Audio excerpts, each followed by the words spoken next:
दोस्तों, आज हम आपको एक ऐसी नदी के बारे में बताएंगे जिसका नाम सुनते ही देवताएं भी कांपने लगती हैं। यह नदी है वैतरणी नदी, जो न केवल अपने भयावह दृश्य के लिए जानी जाती है, बल्कि इसके पार जाने के लिए हर आत्मा को अपनी सच्चाई और पुण्य का परीक्षण देना होता है। वैतरणी नदी को पार करना कोई आसान काम नहीं है। यह गंदे पानी, बर्बर लहरों और दर्द भरी आवाजों से भरी हुई है, जहां लाखों आत्माएं अपने कर्मों का पश्चाताप कर रही होती हैं, वहीं कुछ आत्माएं। लेकिन क्या कारण है कि देवता भी इस नदी के नाम से डरते हैं? जानिए इस रहस्यमयी नदी और उसके रहस्यों के बारे में, क्योंकि यह वही नदी है जो हर आत्मा को अपनी सच्चाई दिखाती है और केवल सच्चे मन वाले ही इसे पार कर सकते हैं। महाराष्ट्र के एक छोटे से गांव बेलापुर में एक वृद्ध ब्राह्मण रहते थे, जिनका नाम था सोमदत्त। जन्म से ही वे धर्म के प्रति समर्पित थे। उनका जीवन पूरी तरह से पूजा पाठ, यज्ञ और दान पुण्य से जुड़ा हुआ था। उन्होंने वेदों का अध्ययन किया था और यज्ञों में पारंगत थे। उनके जीवन में कोई भी बुराई नहीं थी, बल्कि उनका हर कदम समाज के भले के लिए था। गांव के लोग उन्हें बहुत मानते थे और जब भी कोई दुखी होता, वे सोमदत्त के पास जाते। सोमदत्त उन्हें न केवल धार्मिक सलाह देते, बल्कि उनकी मदद भी करते थे। समय के साथ सोमदत्त का जीवन भगवान विष्णु की भक्ति में लीन हो गया था। वे प्रातः और सायं तुलसी के पौधे के पास दीपक जलाते और भगवान विष्णु के सहस्त्र नाम का पाठ करते। उनका जीवन संतुलित, शांत और सरल था। उन्हें भक्ति में इतनी गहरी लगन थी कि हर दिन वे अपनी दिनचर्या में इन कार्यों को आदत बना चुके थे। एक दिन जैसे ही सूर्योदय के साथ आकाश में सुनहरी किरणें फैलने लगीं, सोमदत्त ने तुलसी के पौधे के पास दीपक लेकर पहुंचने की तैयारी की। जैसे ही उन्होंने दीपक जलाया, उन्होंने भगवान विष्णु के नाम का जाप करते हुए नमो भगवते वासुदेवाय का उच्चारण किया।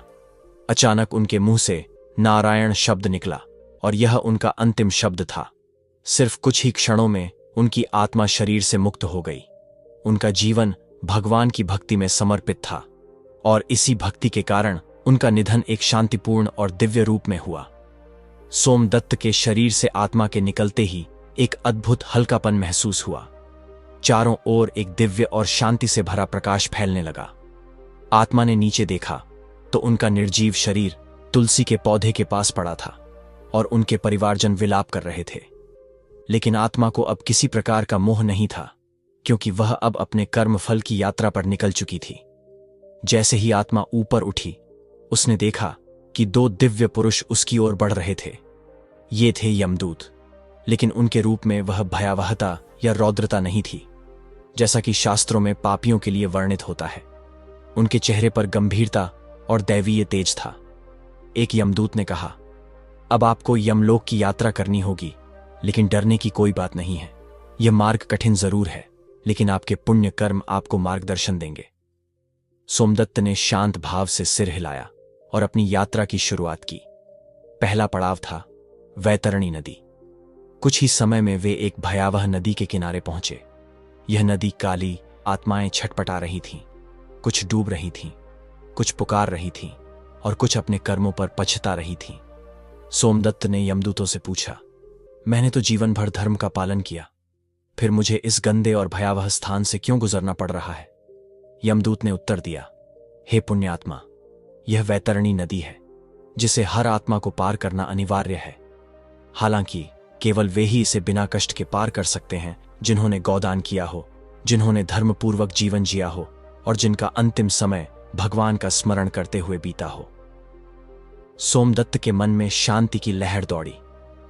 उन्होंने जीवन में कई बार गौदान किया था और अपने जीवन को पुण्य कर्मों से भर दिया था। तभी अचानक नदी में से एक दिव्य गाय प्रकट हुई, जिसका शरीर सुनहरे प्रकाश से चमक रहा था।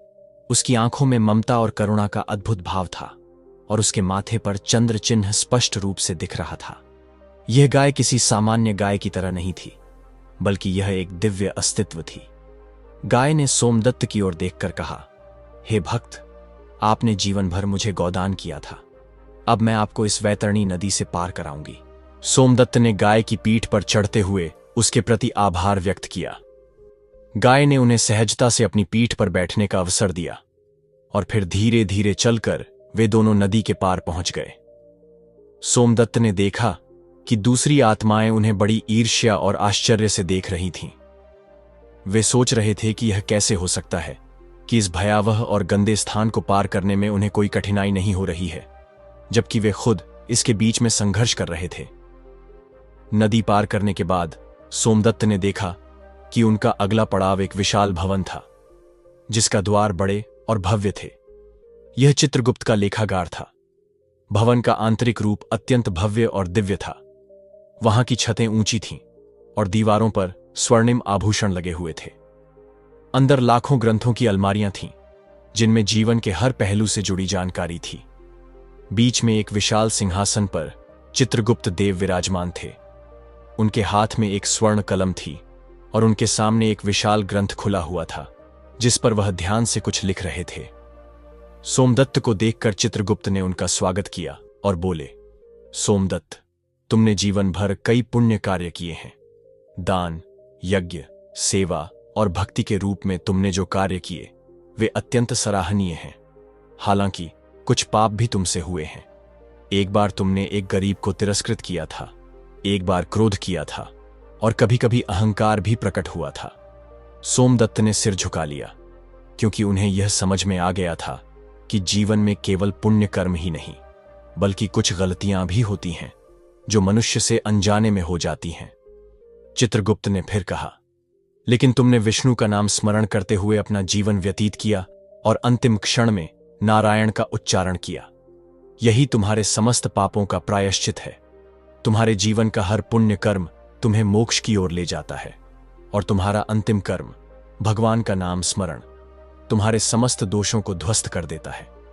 फिर चित्रगुप्त ने निर्णय लिया, तुम्हें नरक नहीं भेजा जाएगा सोमदत्त, तुम स्वर्ग के अधिकारी हो। लेकिन उन्होंने यह भी कहा, फिर भी तुम्हें यमपुरी के दर्शन करवाए जाएंगे, ताकि तुम देख सको कि मृत्यु के बाद की यात्रा कितनी कठिन हो सकती है और यह जीवन के अच्छे कर्मों का परिणाम है कि तुम इस स्थान तक पहुंचे हो। सोमदत्त ने पूरी श्रद्धा से चित्रगुप्त का धन्यवाद किया और अपनी यात्रा को आगे बढ़ाने के लिए तैयार हो गए। यह अनुभव उन्हें यह समझाने के लिए पर्याप्त था कि मृत्यु के बाद हर आत्मा को अपने कर्मों का परिणाम भुगतना पड़ता है और अगर जीवन पुण्य और भक्ति से भरा हो तो वह आत्मा निश्चित रूप से स्वर्ग की ओर अग्रसर होती है। सोमदत्त का विश्वास अब और भी मजबूत हो गया कि भगवान के प्रति आस्था और अच्छे कर्म जीवन के अंतिम लक्ष्य तक पहुंचने का सही मार्ग है। तीसरे पड़ाव में सोमदत्त को यमपुरी के दर्शन के लिए एक दिव्य रथ में बैठाकर आकाश में उड़ाया गया। नीचे जो दृश्य थे वे भयावह और कष्टदायक थे। उन्होंने देखा कि एक आत्मा को उबलते तेल के कड़े में डाला जा रहा था और कुछ आत्माओं को कांटों पर गिराया जा रहा था। एक और दृश्य था जहां राक्षसों द्वारा किसी आत्मा को नोचा जा रहा था। सोमदत्त की आंखों में करुणा और दया का सागर था। उन्होंने यमदूतों से पूछा, क्या कोई इन यातनाओं से बच सकता है? यमदूतों ने उत्तर दिया, जो व्यक्ति जीवन को धर्म, भक्ति और करुणा से जीता है वही इन यातनाओं से बच सकता है। गरुड़ पुराण का पालन करने वाला व्यक्ति मृत्यु के बाद इन कष्टों से मुक्त रहता है। यह ज्ञान सोमदत्त को इसलिए दिया जा रहा था ताकि वे इसे दुनिया तक पहुंचा सकें। रथ अब एक नए मार्ग पर बढ़ा और उसने सोमदत्त को विष्णु धाम के द्वार तक पहुंचाया। दूर से भजन कीर्तन की मधुर ध्वनियां सुनाई देने लगीं और वातावरण में स्वर्गिक सुगंध फैलने लगी। पुष्पों की वर्षा हो रही थी और एक शांति का एहसास हो रहा था। यह सब विष्णु धाम के दिव्य वातावरण को दर्शाता था। विष्णु धाम के द्वार पर दो दिव्य द्वारपाल खड़े थे। एक ब्राह्मण श्रेष्ठ ने सोमदत्त को स्वागत किया और कहा, आपने धर्म, भक्ति और दया के मार्ग पर चलकर इस दिव्य स्थान में प्रवेश किया है। अब आप भगवान विष्णु के चरणों में समर्पित हो सकते हैं। सोमदत्त ने हाथ जोड़े और यमदूतों से कहा, मैं चाहता हूं कि मेरे वंशज और सभी लोग भी धर्म के मार्ग पर चलें और इस सत्य को जानें। तभी द्वार खुला और सोमदत्त आत्मा रूप में भगवान विष्णु के चरणों में लीन हो गए। इस यात्रा ने उन्हें यह सिखाया कि मृत्यु कोई अंत नहीं है, बल्कि यह एक यात्रा का आरंभ है। एक ऐसा सफर जो आत्मा की परीक्षा और उसके कर्मों की समीक्षा करता है। मैं आज वैतरणी नदी के बारे में बताने जा रहा हूं, एक ऐसी नदी जिसे हम अक्सर सुनते हैं, लेकिन उसकी गहराई और रहस्यों के बारे में बहुत कम लोग जानते हैं। यह नदी न केवल एक प्राकृतिक धारा है, बल्कि इसके साथ जुड़ी हुई मान्यताएं और किंवदंतियां भी हैं। जो इसे और भी रहस्यमय बनाती हैं। वैतरणी नदी का मार्ग घने जंगलों, ऊबड़ खाबड़ पहाड़ों और अभेद्य भूमि से होकर गुजरता है। इस नदी का पानी स्वच्छ और ताजगी से भरा हुआ होता है, लेकिन इसके बारे में लोग कहते हैं कि यह नदी केवल उन्हीं लोगों को दिखती है जो सही दिशा में चल रहे होते हैं और जिनका मन शुद्ध होता है।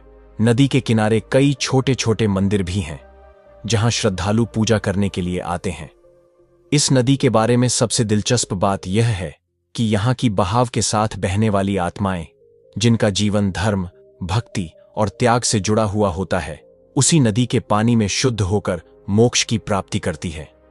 इस नदी का पानी साधक के लिए एक अमृत के रूप में माना जाता है। कहते हैं कि जो व्यक्ति पूरी निष्ठा से वैतरणी नदी के पास आता है और सच्चे मन से प्रार्थना करता है, उसे एक दिव्य अनुभव प्राप्त होता है, जो उसे जीवन के वास्तविक उद्देश्य को समझने में मदद करता है। वैतरणी नदी को लेकर एक और बात है जो बहुत कम लोग जानते हैं। यह नदी केवल एक पुण्य का स्रोत नहीं, बल्कि एक सजा का प्रतीक भी है। वह लोग जो जीवन में अनैतिक रास्तों पर चलते हैं, जिनका जीवन भ्रष्टाचार, पाप और अधर्म से भरा हुआ होता है, उन्हें वैतरणी नदी के पार जाना एक कठिन यात्रा लगती है। ऐसा कहा जाता है कि वैतरणी नदी के पास पहुंचना उनके लिए किसी बड़ी परीक्षा से कम नहीं होता। जो लोग अपने जीवन में पापों से लदे होते हैं, उन्हें इस नदी के पानी का स्पर्श करने के बाद कुछ अदृश्य शक्तियों द्वारा कड़ी सजा मिलती है। ये सजा केवल शारीरिक नहीं होती, बल्कि आत्मा और मन की गहरी त्रासदी को भी सामने लाती है। उन पर मानसिक और शारीरिक यातनाओं का एक दौर शुरू होता है, जो उन्हें अपने पापों का एहसास कराता है। कहे जाते हैं कि नदी के तट पर जो लोग अपनी गलतियों का पश्चाताप करते हैं, वही इन यातनाओं से बचते हैं। यह नदी न केवल एक शुद्धता का प्रतीक है, बल्कि एक न्याय का भी प्रतीक है, जो जीवन की सच्चाई को समझने में मदद करती है। जब तक व्यक्ति अपनी गलतियों का अनुभव नहीं करता, तब तक वे उस मार्ग से बाहर नहीं निकल पाते जो उन्हें मोक्ष की ओर ले जाता है। वैतरणी नदी के किनारे तपस्या करने का भी एक विशेष महत्व है। माना जाता है कि यहां पर साधक अपनी आध्यात्मिक यात्रा को पूरी तरह से बदल सकते हैं। नदी के तट पर ध्यान और साधना करने वाले लोग कहते हैं कि यहां की हवा में एक विशेष शक्ति है जो उनकी आत्मा को शांति और शुद्धता प्रदान करती है।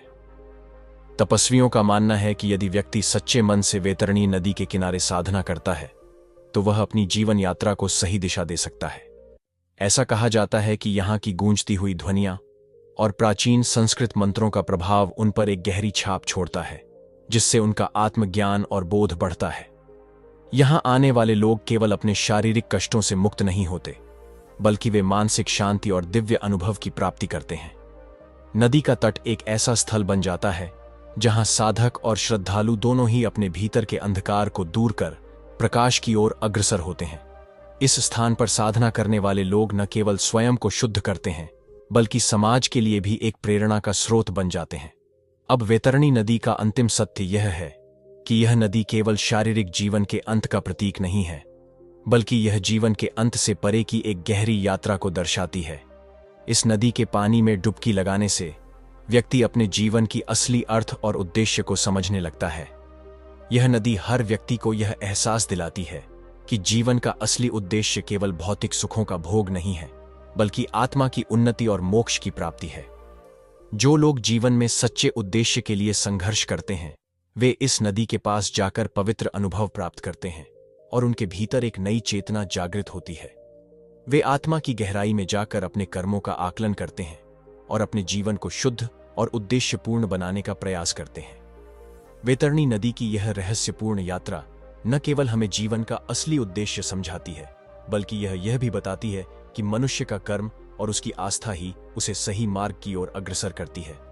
जीवन में अगर हम सच्चे मन से धर्म, भक्ति और सेवा के मार्ग पर चलते हैं, तो वैतरणी नदी की तरह हमारे जीवन का मार्ग भी पवित्र और दिव्य बन जाता है।